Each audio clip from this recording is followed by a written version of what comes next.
Hello, this is Jay Mitchell, and we are back with another episode of the Libertarian Uncensored podcast, going over all the posts on the Libertarian Uncensored subreddit. So first we have radio waves are collectivist and against bodily autonomy from LXPIV. And they said, unlike superior visible spectrum technology such as lasers, radio waves are inherently collectivist. Even point-to-point unit radio waves go through objects, including humans, without permission and has to scatter the size of multiple humans. Radio waves are generally used to reach a collective of people and cross state boundaries without permission by the other state or people in it. Uploading packets over LTE, 5G, or Wi-Fi that reverses my body's compelled speech by the very nature of the medium. I cannot choose without material cost or damage to stop my body from being a conduit of these waves. A true libertarian would use slightly better Wi-Fi, fiber, coax, or copper Cat6 without denying my body's transmission or non-transmission of photon energy, just as Friedman suggested for mass dispute resolution and Berger through alternative means. Such grave transgressions to increasing quantity of claims to allow for less regulation. It is the time that companies and governments end this forced collectivism of radio spectrum for our bodies, a casting of channels and hertz for which there is no parallel. As each of you reads this ranting against collectivism and statism in the very next minute, just know that you are a distribution point of which you claim to hate. You claim to care for the unborn while bombarding them with harmless radiation against their will to reach your communication destination. You could have taken some personal responsibility and wrapped it up with EMF shielding, but choose not to. Instead, you choose to terminate the connection only after the deed is done. And then they said this was satire. And I would say, they may have meant that to be satire, but I would say ultimately, if you do consider radio waves going for you to be a violation of the NAP, you have every right to act on that, I would say. So that's my thoughts on that. I personally think that, that's not something that a lot of people really notice or care to notice. But if you want to care about that, I think you should be able to care about that. That's my thoughts on that issue. Then we have U.S. versus Trump, D.C. election case. Government's motion in mind to exclude nullification evidence / argument from storage.courtslistener.com by Clorox. And, yeah, I personally, it's a cross-post from the R Law subreddit. And I think that is, I guess that's good, If people want to nullify the law, I think they should be able to. Jury nullification is something that's very libertarian. You shouldn't be forced to rule on a particular issue if you don't want to, and I think that's what they seem to be doing here. Then we have The Fear Factor of Winning the Independent Voter from RealClearWire.com by Chabonet. And, yeah, I personally think, that's... Politics is very much how they can use fear to control people, and you definitely see that a lot these days with everyone fear-mongering about how the other party being in power would be the worst thing ever. Well, in reality, the two major parties are much more alike than different, if anything else. Then we have Senator Susan Collins pushing gun control for U.S. troops from stateofunion.org by Chabonet. And, yeah, I don't think that's good. I don't think we should have gun control, especially for our military. I think they probably need firearms, but then again, they are an apparatus of the state, so that's probably, important to remember as well. The state ultimately will have a monopoly in force and just use guns anyway, even if the state technically says it's legal. Because I don't think anyone wants a military without guns, because that's kind of defeats the entire purpose of it. Maybe you're gonna have to use them instead. Have to use them bayonets? I don't really think so. Then we have Yana Matvichuk and about laissez-faire libertarianism and Javier Milei at Ayn Rand Center, Ukraine from Max Citalo, and that's a YouTube video from Yana Matvichuk. And I think that is good. I think, we need to support laissez-faire economics. We need to have the government out of everyone's business. The government's the people's business is the people's business, not the government's. And I definitely think, Javier Milei and libertarianism are ways that people are doing that in regards to the economic situation currently. Then we have EU to use COVID-19 mechanism to bypass Orban's veto and provide Ukraine with 20 billion euros from news.yahoo.com by Chabonet.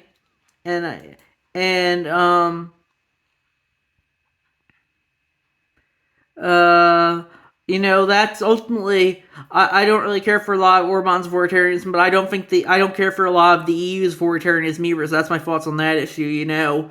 We shouldn't we shouldn't be throwing money at Ukraine, but we should especially I think if people want to give their money to Ukraine, they should be able to, but I don't think they should be forced to do so. And that's in a lot of cases what they're forced to do so these days. They're forced to use taxpayer money to spend in Ukraine. When in reality, I think if people want to send their money to Ukraine, they should be able to, but I don't think they should be forced to do so. And that's increasingly they're finding loopholes to just send more and more of their money to Ukraine as they're showing here. It's otherwise, they'll probably just send it to Israel or something. That's never one country they love to send money to. Then we have, given the recent uptick in anti-trans posts, figured reporting, and the Florida decision was called for, an incredibly short decision that states facts about trans individuals and treatment of them, definitely worth a read from glad.org from Doctor Who 07. And yeah, I personally think, I personally think all transgender people should be able to do whatever they want to their own bodies and refer to themselves as whatever they want. But, that's my thought on that issue. I personally don't think, kids can consent to this gender-affirming care and all the gender hormones and surgeries, but, that still makes me a Nazi by Reddit standards, and that's always something that I think is important to remember, how you can't really dissent from any transgender narrative at all without them coming after you for it. I personally think, it's okay if you do whatever you want your body, but I personally just don't think kids can consent to all the surgeries and hormones. So that's my thoughts on that issue.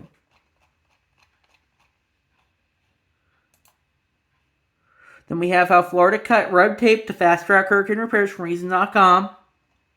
And I would agree that's good, because ultimately, we shouldn't have all this red tape in the way to stop people from doing anything. Like, that's what we seem to have, all these red tape in the way. You need 20 licenses to operate your business, it seems, like these days. And that's something that I really don't care for. Then we have State of Georgia announces it will not update Dominion voting machines software until after 2024 election. Therefore, the statewide move to 5.17 will occur following the 2024 election cycle from sos.ga.gov by Charbonnet.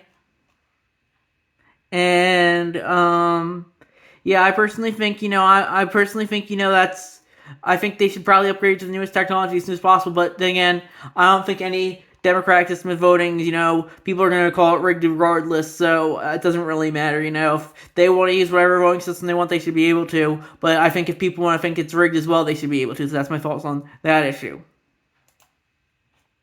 Then we have the GOP is a clear and present danger to liberty from LP National, and I posted that on LP National on Twitter, and I posted that.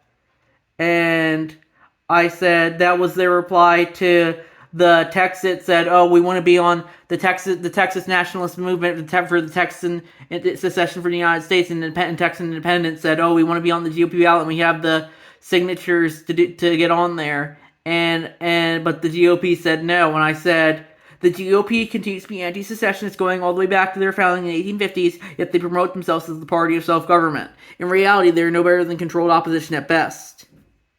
That's why, a lot of people don't like secession, especially in regards to war, but I think, if people want to vote to be independent, they should be able to. And, neither of the two parties want to allow people to have that option. I think that's something that's innately authoritarian. People should be able to vote themselves out of the governments if they feel like it. I think that's the libertarian option. If you want to use a vote to vote yourself out of your current country, you should be able to. But sadly, that seems like doesn't seem to be the case for many of the authoritarians in positions of power right now. They want the country to be together forever, even if the people don't want it that way. Then we have "Let's trust the government" from Charbonnet, and that's a quote from Thomas Sowell. "It's hard to imagine a more stupid or more dangerous way of making decisions than by putting those decisions in the hands of people who pay no price for being wrong." And I would agree with that very much. The people, that's why we have so many safe seats in government these days, and the people can just decide something, and then they'll face no consequences for it. And that's why, I think we need to just restructure our entire government to hold the people accountable. That's why I think we need just our whole reset. We need individuals making decisions, not the state and not the government. We need the people to make their own decisions, and we shouldn't have And if your elected representative makes a decision and you don't consent to that decision, I think you can 100% call it illegitimate, and I think that's 100% okay. Then we have Michael Bella rapes ex-girlfriend after 911 operator tells her there are no police available to help, from HuffPost.com by Chabonet. And I personally think that is not libertarian.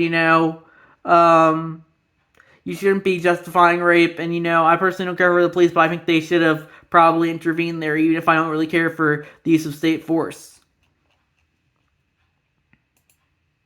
Then we have fully vaccinated and boosted Bernie Sanders test positive for COVID-19. I am glad to be fully up to date with the vaccine. And that was a tweet from Bernie Sanders, shared by Chabonet.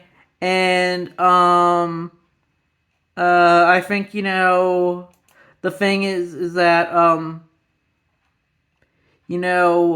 I think if people want to get vaccinated and say, "Oh, the vaccine's keeping me safe, even if I got the disease anyway," they should be able to. But I think if people want to find that, call them out on that, I think they should be able to as well. So that's my thoughts on that issue.